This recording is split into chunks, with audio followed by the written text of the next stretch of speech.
Hello dear students, how are you all? कैसे हो आप सभी? My Krishna sir, your English educator. You are welcomed on Krishna school world platform. Students, आज हम पढ़ने वाले हैं हमारी 10th क्लास की second poem fire and ice. इसको लिखा है रॉबर्ट फ्रॉस्ट ने। Robert Frost fire and ice का यूज यहाँ पर सिंबल्स के रूप में करते हैं जो कि लीड करेंगे अर्थ को एंड की ओर, यानी पृथ्वी का अंत किससे होगा? फायर एंड आइस से होगा, according to Robert Frost. Robert Frost का मानना है यदि हमारी पृथ्वी का अंत होता है तो फायर एंड आइस से होगा। अब ये दोनों चीजें यहाँ पर क्या है? सिंबल के रूप में यूज की है। जैसे फायर, आदमी क्या हो जाता है? फायर यानी गुस्सा।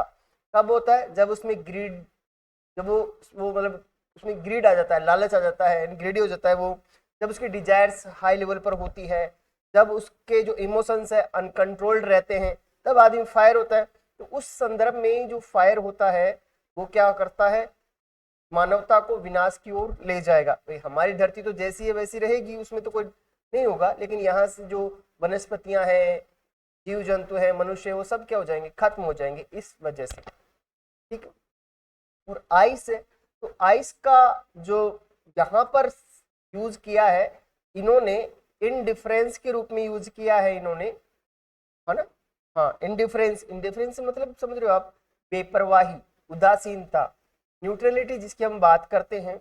इसका मतलब ये होता है कि जब कोई व्यक्ति ये सोचेगा कि मुझे बाहरी दुनिया में क्या हो रहा है उससे कोई मतलब नहीं है, मुझे केवल अपने भरण पोषण से मतलब है, और वो कोई रिएक्शन नहीं करता है, तो उस संदर्भ में हम बोलते हैं कि वो क्या हो गया? इंडिफरेंस हो गया।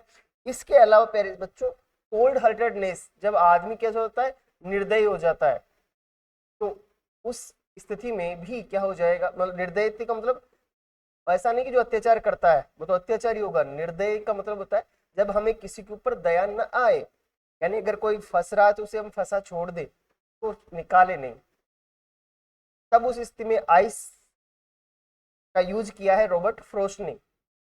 तो चलिए अब हम शुरू करते हैं हमारी पोएम एक्चुअल में क्या कहती है, और इसका लाइन टू लाइन हिंदी अनुवाद क्या है। ठीक है, फिर हम इसकी समरी भी देखेंगे, थीम भी इसकी देखेंगे, कि क्वेश्चन आंसर भी हम देखेंगे, और इसका मैसेज भी हम देखेंगे कि पोएम के माध्यम से रॉबर्ट फ्रॉस्ट क्या मैसेज देते हैं। चलिए,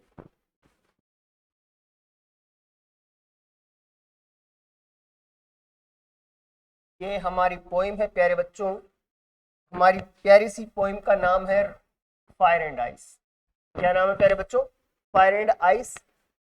सभी को पता है इसको लिखा किसने है? रॉबर्ट फ्रॉस्ट ने। रॉबर्ट फ्रॉस्ट ने इसको लिखा है। रॉबर्ट फ्रॉस्ट को हम 9th में भी पढ़ के आए थे, the road not taken poem पढ़ के आए थे हम। अभी 10th में पढ़ रहे हैं, इसके बाद में 11th में पढ़ेंगे, 12th में भी इनकी पोएम्स है। रेगुलरली रॉबर्ट फ्रॉस्ट के पोएम्स हम पढ़ने वाले हैं। तो पहले हम सबसे पहले हमारी जो प्यारी सी पोएम है, प्यारी भी है और छोटी भी है, तो हम इसका हिंदी अनुवाद हम देख लेते हैं कि क्या है इसका हिंदी अनुवाद, लाइन टू लाइन। ओके,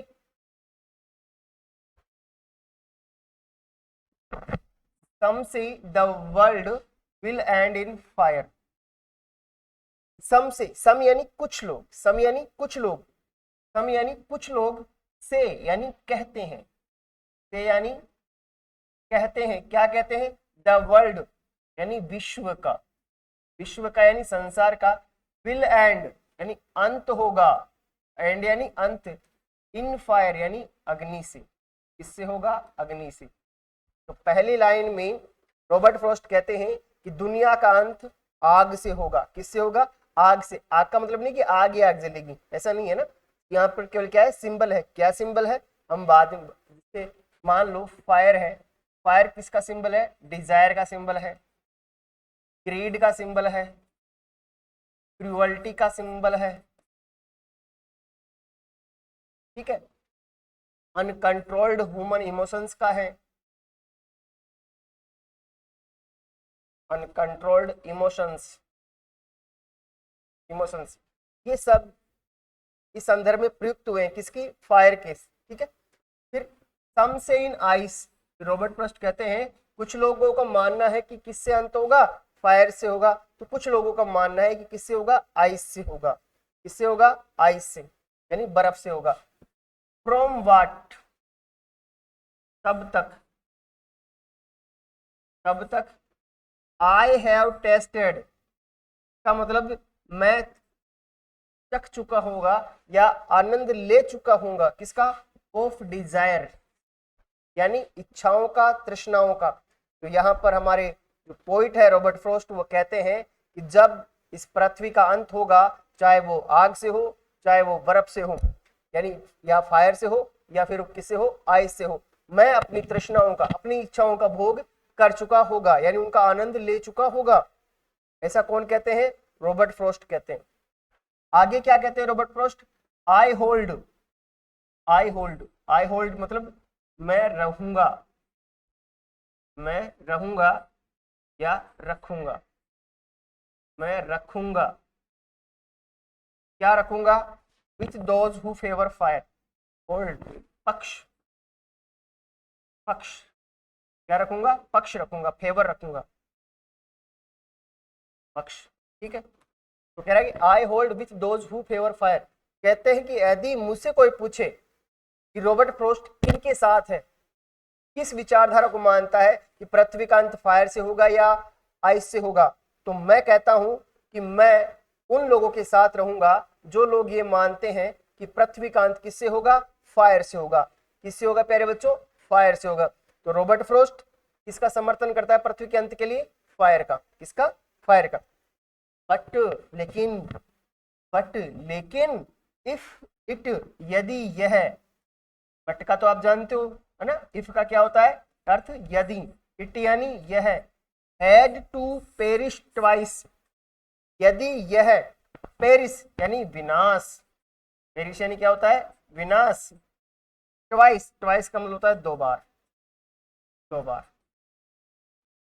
आगे कहता है रॉबर्ट फ्रॉस्ट कहते हैं कि यदि पृथ्वी का अंत दो बार होता है, आई थिंक, मैं मानता हूं, I know enough of hate, enough of hate, कि पृथ्वी के अंत के लिए घृणा भी क्या होगी, पर्याप्त होगी। इनफ का अर्थ क्या होता है प्यारे बच्चों, पर्याप्त, क्या होगा, पर्याप्त होगा। और हेट का मतलब क्या होता है, घृणा, घृणा यानी नफरत, नफरत, कहा कि लोग जो एक दूसरे से नफरत करते हैं उससे भी पृथ्वी का अंत हो सकता है, ऐसा मानना है किसका, क्या मानना है प्यारे बच्चों, हाँ रॉबर्ट फ्रॉस्ट का मानना है ना।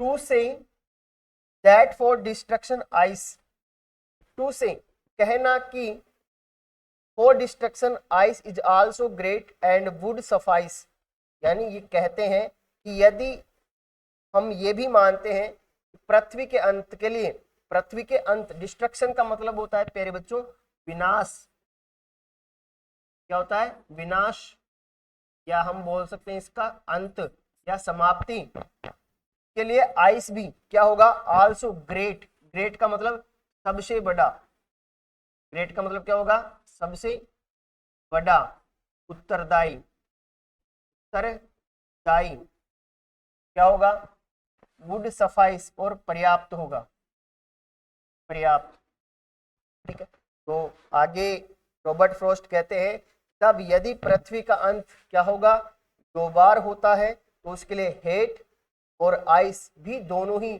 पर्याप्त, इनफ है, क्या है, इनफ है। इनफ के लिए देखो, पर्याप्त के लिए एक इनफ आया, दूसरा क्या है, सफाइस, ठीक है। दोनों का ही मीन क्या होता है, पर्याप्त होता है, यानी दोनों ही बराबर रूप से उत्तरदायी है। तो ये तो था क्या, हमारी इस प्यारी पोएम का हिंदी अनुवाद, ठीक है प्यारे बच्चों। अब हम इसका मैसेज देखते हैं कि मैसेज में क्या कहना चाहते हैं, कि थीम क्या है।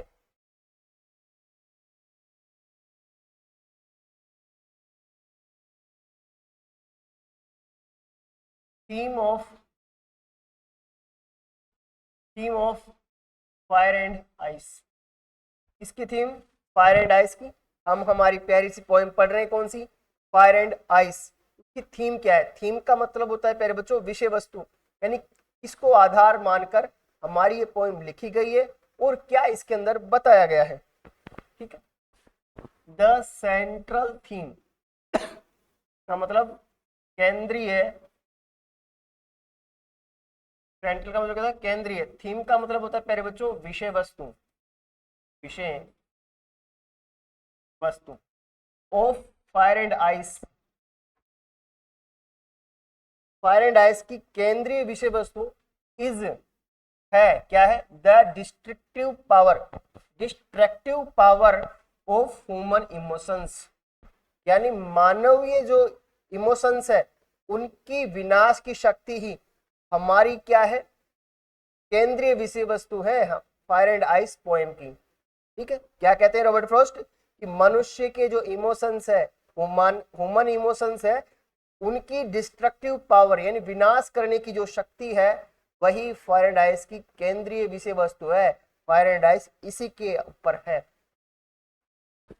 Robert Frost uses fire as a symbol of desire, greed, passion and uncontrolled ambition. इसका मतलब रॉबर्ट फ्रॉस्ट यूजेज, यानी रॉबर्ट फ्रॉस्ट यूज करते हैं फायर को, इसको फायर को एज ए यानी के रूप में, सिंबल यानी प्रतीक के रूप में, किसके सिंबल के रूप में? डिजायर के रूप में, ग्रीड का मतलब ग्रीड के रूप में, पैशन के रूप में एंड अनकंट्रोल्ड एम्बिशन। अनकंट्रोल्ड का मतलब अनियंत्रित, एम्बिशन यानी महत्वाकांक्षा। तो यहाँ पर फायर जहां जहां पर भी आएगा इस पोएम के अंदर, वहां पर हम मानेंगे कि फायर किस संदर्भ में आया? डिजायर के संदर्भ में, ग्रीड के संदर्भ में, पैशन और अनकंट्रोल्ड एम्बिशंस या इमोशंस भी यहाँ पर आ सकता है। तो ये ध्यान रखोगे। फायर के सिंबल क्या क्या है?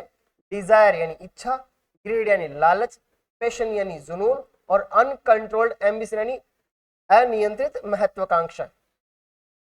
वाइल, वाइल का मतलब होता है प्यारे बच्चों जबकि। वाइल का मतलब क्या होता है? जबकि। आइस सिंबलाइजेज, आइस प्रतीक है किसका? सिंबलाइज यानी प्रतीक के रूप में प्रस्तुत करता है। किसको प्रस्तुत करता है आइस? हैटर्ड को, यानी नफरत को करता है, नफरत को। क्रूएल्टी यानी निर्दयता को, क्रुएल्टी को, हैटर्ड। ठीक, और साथ में इंडिफरेंस। इंडिफरेंस का मतलब क्या है? बेपरवाही, या इसको बोलते हैं उदासीनता, ठीक है प्यारे बच्चों। एंड कोल्ड हार्टेडनेस, इसका मतलब हृदय का कुछ भी रिएक्ट ना करना, तो हम कहते हैं कि इसका हृदय कैसा है? कठोर है। तो यहां पर क्या जाएगा? कठोरता आ जाएगा। ठीक है, कोल्ड हार्टेडनेस, ये सब किसके सिंबल है? आइस के। आइस के सिंबल क्या क्या है प्यारे students? Hatred, cruelty, indifference and cold heartedness. क्या क्या है? Hatred, cruelty, indifference and cold heartedness. हम देखो, हमने दो चीजें देखी, फायर और आइस। फायर किसका सिंबल है? डिजायर का, ग्रीड का, पैशन और अनकंट्रोल्ड एम्बिशंस। याद करो क्या क्या बोल रहा हूं? Fire, desire, greed, passion and uncontrolled ambitions. और जबकि आइस जो है वो सिंबल है किसका? हैटर्ड का, यानी हेट का हम बोल सकते हैं, cruelty, indifference and cold heartedness. समझ में आई बात? ये सिंबल्स है, याद भी रखना, ये हमारे प्रश्नों में भी आएंगे। ओके, आगे देखिए। द पोइट सजेस्ट्स यानी सजेस्ट का मतलब क्या होता है? सुझाव देना। क्या होता है? सुझाव देना। पोइट सुझाव देता है दैट की बोथ दोनों emotions are equally, both emotions, चाहे वो क्या हो? फायर हो, चाहे क्या हो? आइस वाले हो। ठीक है, तो दोनों इमोशंस आर इक्वली। इक्वली का मतलब क्या होता है? समान रूप से। इक्वली का मतलब क्या होता है प्यारे बच्चों? समान रूप से। तो दोनों इमोशन समान रूप से डेंजरस, डेंजरस मतलब खतरनाक, क्या होता है, खतरनाक,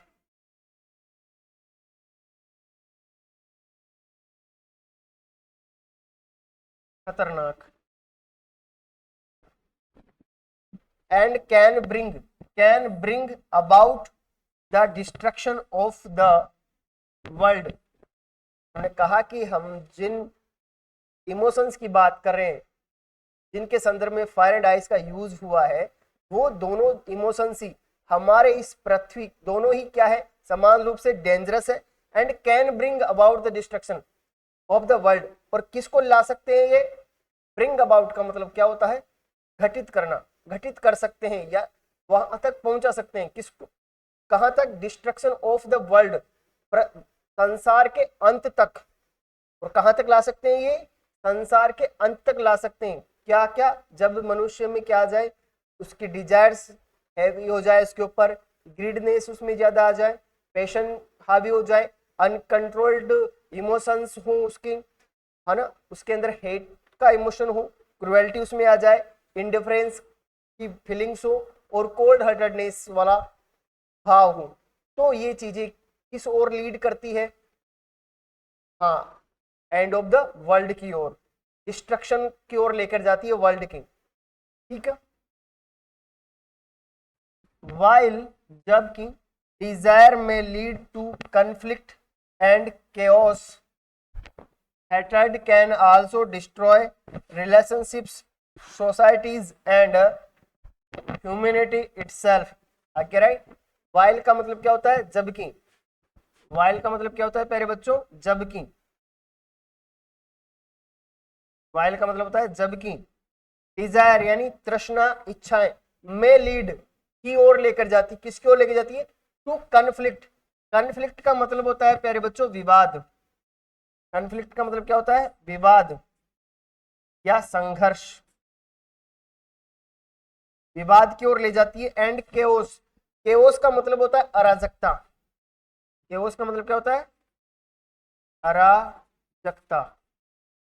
तो इन्होंने कहा कि जो डिजायर्स है वो हमें ले जाती किस ओर, विवाद की ओर और अराजकता की ओर, ठीक है। फिर कहा hated can also destroy relationships, जो हेटर्ड है यानी नफरत है, क्या, हेटर्ड यानी नफरत, कैन आल्सो डिस्ट्रॉय, डिस्ट्रॉय यानी समाप्त कर सकती है, किसको, रिलेशनशिप्स को यानी रिश्तों को, सोसाइटीज को, एंड ह्यूमैनिटी इटसेल्फ। नफरत जो है वो हमारे रिलेशनशिप को खत्म कर सकती है, डिस्ट्रॉय कर सकती है, इसके अलावा हमारी जो सोसाइटीज है, समाज है, उनको खत्म कर सकती है, और ह्यूमैनिटी इटसेल्फ, और स्वयं मानवता को भी क्या कर सकती है, समाप्त कर सकती है, क्या, हेट, क्या कर सकती है, हेट कर सकती है, ठीक है। थ्रू दिस शॉर्ट पोएम, इस छोटी कविता के माध्यम से, थ्रू का मतलब क्या होता है, के माध्यम से, दिस शॉर्ट पोएम, शॉर्ट का मतलब क्या है, छोटी, और पोएम कविता होती है। फ्रोस्ट वार्न्स, जो कवि है फ्रोस्ट, वार्न्स यानी चेतावनी देते हैं, अस यानी हमें, against allowing these negative emotions to control our lives. इसका मतलब कि जो छोटी पोइम है फायर एंड आइस, इसके माध्यम से रॉबर्ट फ्रोस्ट हमें वार्न करते हैं और चेतावनी देते हैं। वो वार्न का मतलब क्या होता है, चेतावनी देना, ठीक है। किसके बारे में चेतावनी देते हैं कि हमारी लाइफ को कंट्रोल करने, लाइफ का मतलब क्या है, जीवन, ठीक है, हमारे जीवन को कंट्रोल करने वाले जो नेगेटिव इमोशंस है उनको हम अनुमति ना दें, अनुमति नहीं देना चाहिए, इस बात की चेतावनी दे रहा है। यदि हम अपने नेगेटिव इमोशंस को हमारे जीवन को नियंत्रित करने देंगे तो वो हमें डिस्ट्रक्शंस की ओर लेकर चले जाएंगे। ऐसा मानना किसका है, रॉबर्ट फ्रोस्ट का। किसका मानना है प्यारे बच्चों, रॉबर्ट फ्रोस्ट का मानना है। ओके ठीक है, आगे चलो है ना।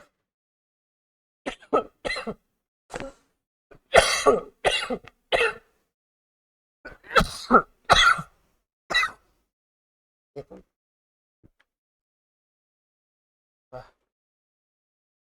गर्मी है बहुत ज्यादा है।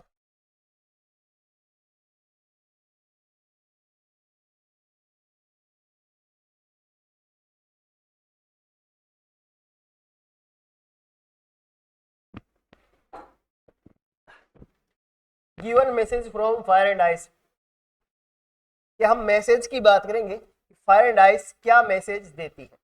ठीक है,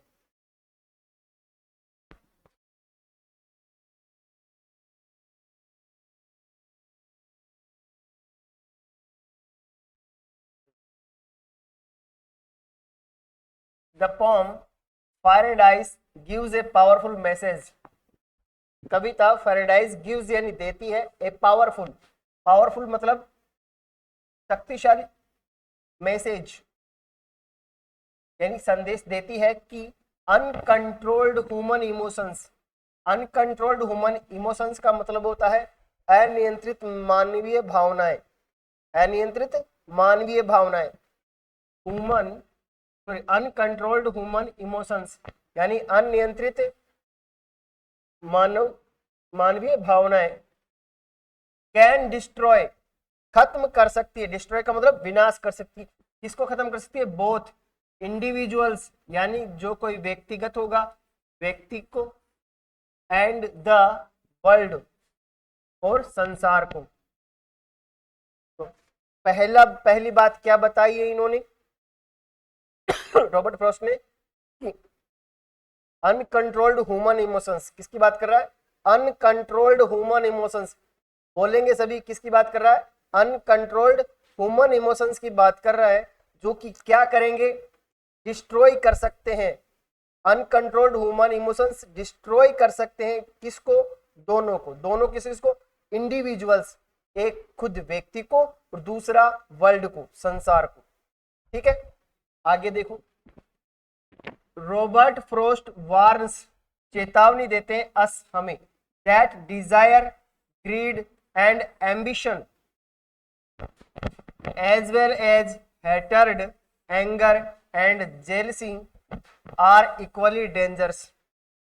रॉबर्ट फ्रोस्ट हमें चेतावनी देते हैं कि डिजायर ग्रीड एंड एम्बिशन, जो कि सिंबल है किसके, फायर के, किसके सिंबल है, फायर के सिंबल है, फायर के सिंबल क्या क्या है, डिजायर ग्रीड और एम्बिशन। ठीक है, फायर के सिंबल है, एज वेल एज इनकी तरह ही, हेटर्ड यानी नफरत, हेट का मतलब क्या होगा, नफरत, एंगर का मतलब क्या होगा, गुस्सा, एंड जीएलसी, जीएलसी का मतलब ईर्ष्या, क्या होगा, ईर्ष्या। तो हेटर्ड, एंगर और जीएलसी जो कि सिंबल है किसके, आइस के, आर इक्वली डेंजरस, समान रूप से क्या है, खतरनाक है ह्यूमैनिटी के लिए और डिस्ट्रक्शन ऑफ द वर्ल्ड के लिए। ठीक है, तो इन्होंने कहा, रॉबर्ट फ्रोस्ट क्या कहते हैं कि साहब डिजायर हो, चाहे ग्रीड हो, चाहे क्या हो, एम्बिशन हो, और या फिर हेट हो, एंगर हो, या जीलेसी हो, वो सब समान रूप से क्या है, डेंजरस है।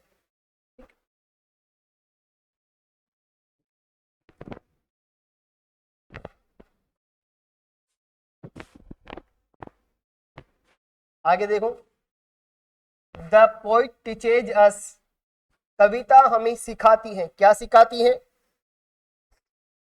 दैट इफ पीपल, दैट की, इफ यानी यदि, पीपल यानी लोग, fail to control these negative emotions, fail यानी असफल होते हैं, क्या होते हैं, असफल होते हैं किसमें, कंट्रोल यानी नियंत्रण करने में,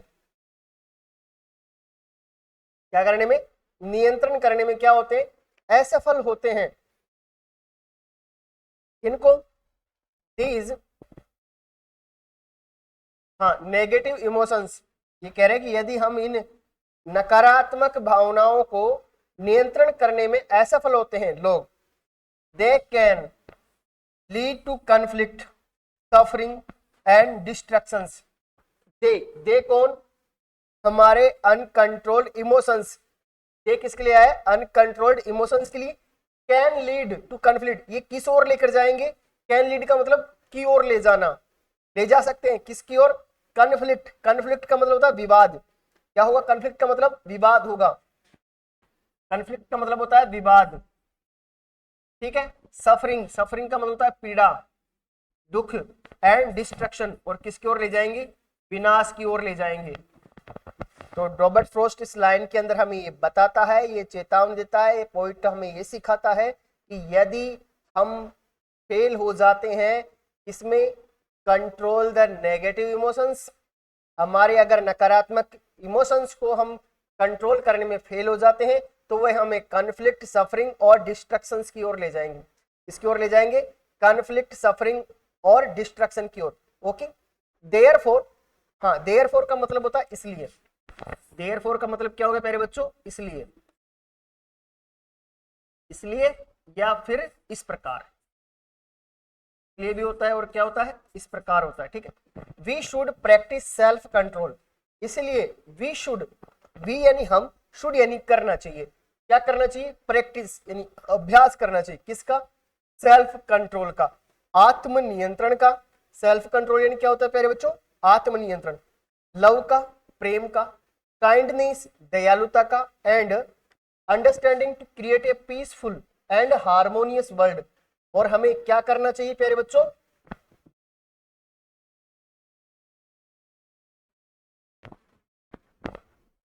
आगे हमारे जो पॉइंट है वो कहते हैं कि हमें प्रैक्टिस करना चाहिए। किसके लिए? सेल्फ कंट्रोल के लिए, लव के लिए, काइंडनेस के लिए, और किसके लिए? अंडरस्टैंडिंग के लिए। तो जो कि क्या करेगी? To create a peaceful and harmonious world, यानी एक शांत और समरस संसार का निर्माण करेगी, को बनाएंगी। हमारी जो प्रैक्टिस होगा, अभ्यास होगा, किसका?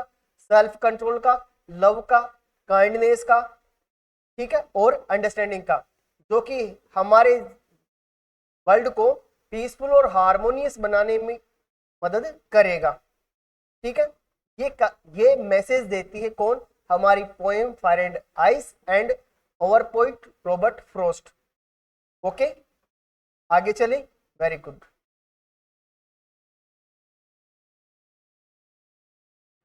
आगे देखो समरी, इस पोएम की शॉर्ट समरी क्या है। ठीक है, यानी पोएम के हम एक शॉर्ट एक्सप्लेनेशन हम देख सकते हैं। ओके, हाँ इस समरी बोल रहे। Fire and ice is a short but thought provoking poem by Robert Frost. Fire and ice एक छोटी कविता जरूर है, लेकिन ये हमारी जो सोच है उसको बढ़ावा देने वाली है। प्रोवोकिंग यानी सोचने के लिए उकसाती है। प्रोवोकिंग का मतलब क्या होता है? उकसाना। ठीक है, लेकिन किसके लिए उकसा रही है? सोचने के लिए, कि क्या वाकई में ऐसा हो सकता है कि हमारे जो इमोशंस है, अनकंट्रोल्ड इमोशंस है, क्या वास्तव में वे हमें डिस्ट्रक्शन की ओर ले जाएंगे? तो उस ओर हमारी विचारों को अग्रसर करता है कौन? Fire and ice poem. In the poem, कविता के अंदर, द पोइट डिस्कसेज यानी चर्चा करते हैं, डिस्कसेज यानी चर्चा करते हैं, two possible ways in which the world might come to an end, है ना। तो इस कविता के अंदर हमारे जो पोइट हैं वो दो तरीकों पर, जो कैसे हैं? पॉसिबल है, संभावित तरीकों पर विचार करते हैं, चर्चा करते हैं, जो कि हमारी इस पृथ्वी को एंड की ओर ले जा सकते हैं through the fire and ice. और वो विचार कौन से हैं? Fire and ice. Fire symbolizes, fire प्रतीक है किसका? डिजायर का, ग्रीड का, पैशन का, एंड अनकंट्रोल्ड एम्बिशन का। ठीक है, while ice represents hatred, cruelty and indifference. ये चीजें सारी हम पहले पढ़ चुके, फिर भी एक बार हम दोहराएंगे तो हमारी चीजें रिपीट में आएगी, तो हमें याद ज्यादा होगी। Based on his understanding of human nature, the poet agrees that fire could destroy the world because desire often leads to conflict and destruction. Based on his understanding of human nature, तो Robert Frost की जो मानव प्रकृति को समझने की जो समझ है, मानव प्रकृति को समझने की जो समझ है ना, द पोइट एग्रीज दैट, जो पोइट है वो क्या होते हैं? एग्री होते हैं, सहमत होते हैं कि fire could destroy the world, हाँ आग क्या कर सकती है? पृथ्वी का, संसार का अंत कर सकती है। बिकॉज, क्योंकि desire often leads to conflict and destruction, की जो तृष्णाएं होती है, डिजायर्स होती है, वो लीड्स करती है, लेट जाती है किसकी ओर? कॉन्फ्लिक्ट की ओर, संघर्ष की ओर, और डिस्ट्रक्शन की ओर, विनाश की ओर। However, he also believes us that ice is equally powerful because hatred can be just as destructive. और he also believes, और रॉबर्ट फ्रॉस्ट ये भी मानता है कि आइस भी समान रूप से पावरफुल होती है, ठीक है, एंड के लिए, बिकॉज हैट जो होती है ना, घृणा जो होती है, वो भी क्या होती है, जस्ट एज डिस्ट्रक्टिव, कैसी हो सकती है, विनाशकारी हो सकती है. Frost concludes that both desires and hatred have the potential to bring about the end of the world. तो आखिर में जो फ्रोस्ट है वो कंक्लूड करते हैं, निष्कर्ष निकालते हैं. कंक्लूड्स का मतलब क्या होता है, निष्कर्ष निकालना. That the both desire and hatted, यानी डिजायर और हेट वो क्या कर सकते हैं, हैव द पोटेंशियल, उनके अंदर संभावना है. पोटेंशियल का मतलब क्या होता है, संभावना होना. किस बात की संभावना है, to bring about the end of the world, कि वो किस ओर ले जा सकते हैं, संसार के अंत की ओर ले जा सकते हैं. ठीक है, ये तो हमने क्या पढ़ी, बड़ा पढ़ा. अगर क्या आ जाए, अगर हमें छोटे आंसर देना हो, जैसे 30-40 है ना, 30 हाँ 30 to 40 वर्ड्स का, तो हम ये वाली जो समरी है उसको याद रखेंगे. ये वाली जो समरी है ना, इसको याद रखेंगे हम. इसमें कह रहे, through this poem the poet conveys the message that negative human emotions can cause great harm and should be kept under control. ठीक है, ये चीजें हमें ध्यान में रखनी है. अगर शॉर्ट आंसर देना हो ना, क्या देना हो, शॉर्ट आंसर, तब हमें ये मैसेज याद रखना है. ओके, और लॉन्ग आंसर देना हो तो ये वाला ध्यान रखना है. ओके, बाकी जब हम इतना बड़ा पढ़ते हैं तो हमें बेसिक चीजें याद रहती है, तो हमारा जो आंसर होता है वो कंप्लीट हो जाता है इनसे. ओके, हाँ, अब देखो इसके क्वेश्चन आंसर क्या है, क्वेश्चन आंसर. ठीक है, there are many ideas about how the world will end. कह रहे कि यहाँ पर पृथ्वी का अंत कैसे होगा, इसके बारे में कई सारे विचार हैं. Do you think the world will and someday, क्या तुम सोचते हो कि पृथ्वी का अंत होगा एक दिन. Have you ever thought what would happen if the sun got so hot that it burst और ग्रू कोल्डर एंड कोल्डर. इसका मतलब ये हुआ, क्या यू एवर थॉट, मतलब क्या तुमने कभी सोचा, What would happen, क्या हो, यदि the sun got so hot that it burst, क्या हो जब सूर्य गर्म होकर फट जाए, यानी सूर्य में विस्फोट हो जाए. और ग्रू कोल्डर एंड कोल्डर, और धीरे धीरे वो क्या हो जाए, ठंडा होता जाए, तो क्या होगा. देखिए चले, पहले प्रश्न का उत्तर है yes, the world may end someday due to natural and human made disasters. इसका आंसर है यहाँ, the world may end someday, पृथ्वी का एक दिन अंत हो सकता है, ड्यू टू यानी कारण से. ड्यू टू का मतलब कारण से, कारण क्या है, नेचुरल यानी प्राकृतिक कारण हो सकते हैं, और ह्यूमन मेड डिजास्टर्स हो सकते हैं, और मनुष्य के द्वारा निर्मित हाँ आपदाएं हो सकती है. डिजास्टर का मतलब क्या होता है, आपदा, लेकिन कैसी आपदा, कृत्रिम आपदा. If the sun became extremely hot, यदि सूर्य पूर्णतया क्या हो जाए, गर्म हो जाए, everything on earth would burn and life would cease to exist. जब सूर्य क्या हो जाएगा, पूरी तरह से गर्म हो जाएगा, तो पृथ्वी पर एवरीथिंग बर्न हो जाएगा, यानी सारी चीजें होगी वो क्या हो जाएगी, बर्न हो जाएगी, और life would cease to exist, और पृथ्वी पर जीवन का अंत हो जाएगा. सीज टू एग्जिस्ट का मतलब होता है अस्तित्व का अंत होना. इसका जीवन के अस्तित्व क्या हो जाएगा, अंत हो जाएगा, यदि सूर्य क्या हो जाता है, हॉट हो जाता है, यानी मतलब वो फट जाता है गर्म होके. ठीक है, और बाद में क्या हो, यदि वो दिल ठंडा हो तो क्या होगा, देखो, इफ इट, यदि यह ग्रू कोल्डर एंड कोल्डर, और यदि ये क्या होता जाए, लगातार ठंडा होता जाए, द अर्थ वुड फ्रीज, जो हमारी पृथ्वी होगी वो क्या हो जाएगी, जम जाएगी, मेकिंग सर्वाइवल इम्पॉसिबल, और जीवन निर्वाह असंभव हो जाएगा। सर्वाइवल का मतलब क्या होता है, निर्वाह करना, इम्पॉसिबल असंभव हो जाएगा। सूर्य फटेगा तो हमारी पृथ्वी से जीव जंतु सारी वस्तुएं क्या हो जाएगी, जल जाएगी, समाप्त हो जाएगी। और यदि सूर्य क्या होता है, धीरे धीरे ठंडा होता है तो हमारी जो बर्फ वो क्या है, जो पृथ्वी है, अर्थ है, वो क्या हो जाएगी, फ्रीज हो जाएगी, यानी जम जाएगी। जम जाएगी तो वहां पर कोई वनस्पति नहीं होगी, कोई जीव जंतु नहीं होगी। उस स्थिति में जो कुछ बचे होंगे यहाँ पर, उनके लिए सर्वाइवल करना क्या हो जाएगा, मुश्किल हो जाएगा। ओके, आगे अगला क्वेश्चन देखिए। फॉर फ्रॉस्ट, यानी फ्रॉस्ट के लिए what do fire and ice stand for, what do fire and ice stand for, कि फायर एंड आइस किसके लिए आए हैं। Here are some ideas.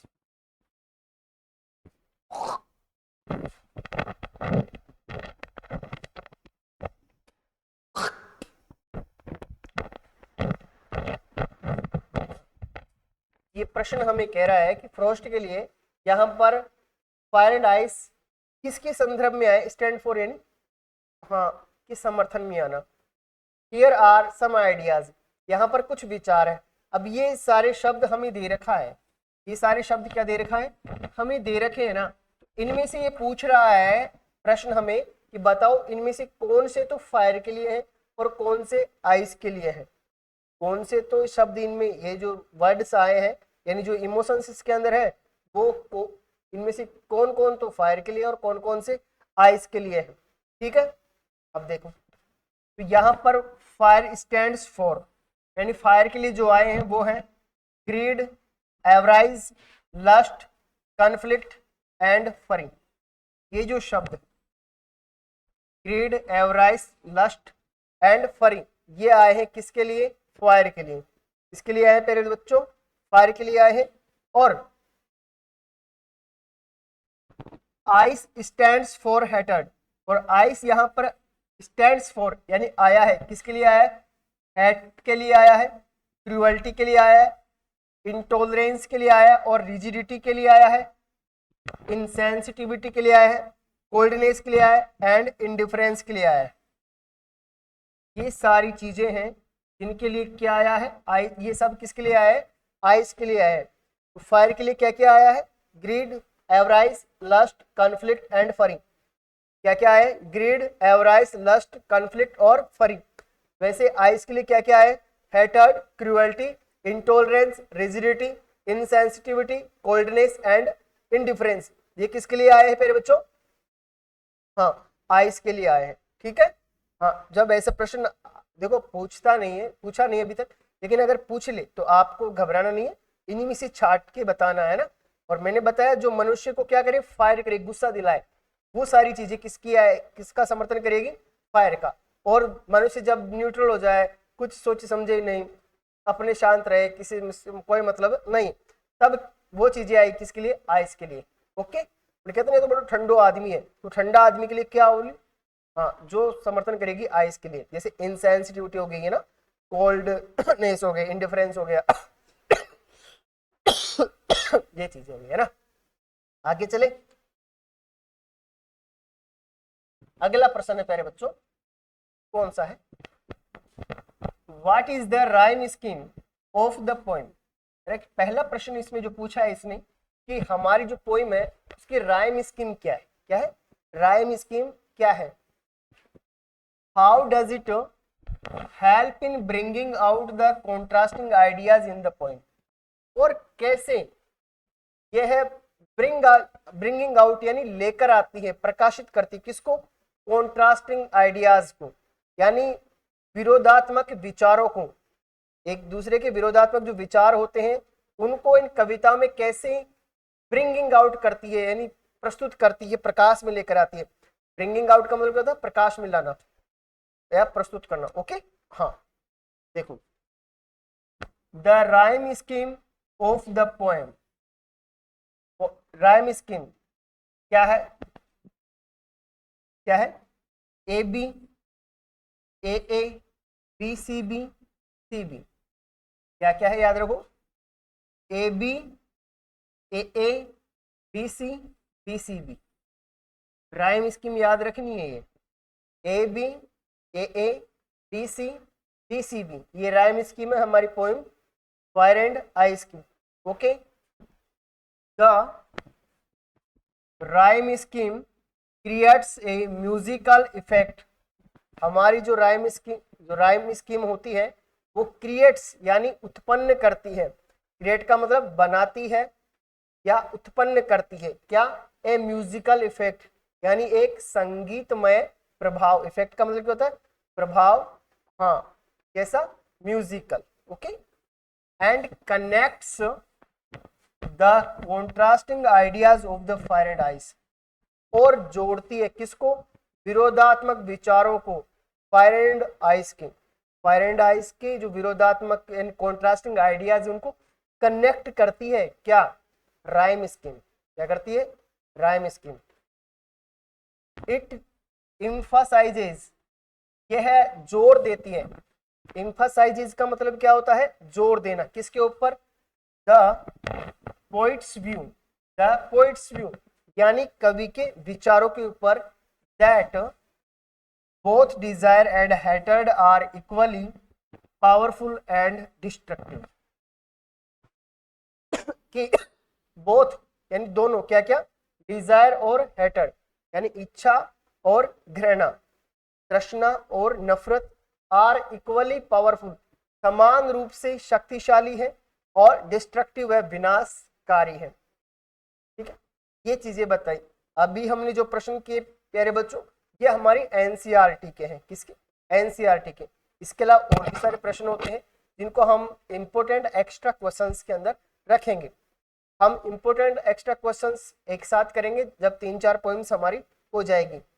NCERT की जो क्वेश्चन है वो हम जो भी चैप्टर पढ़ेंगे या पोइम्स पढ़ेंगे उनके साथ के साथ हम करते जाएंगे। ठीक है, आई होप सभी को ये क्लास पसंद आई होगी।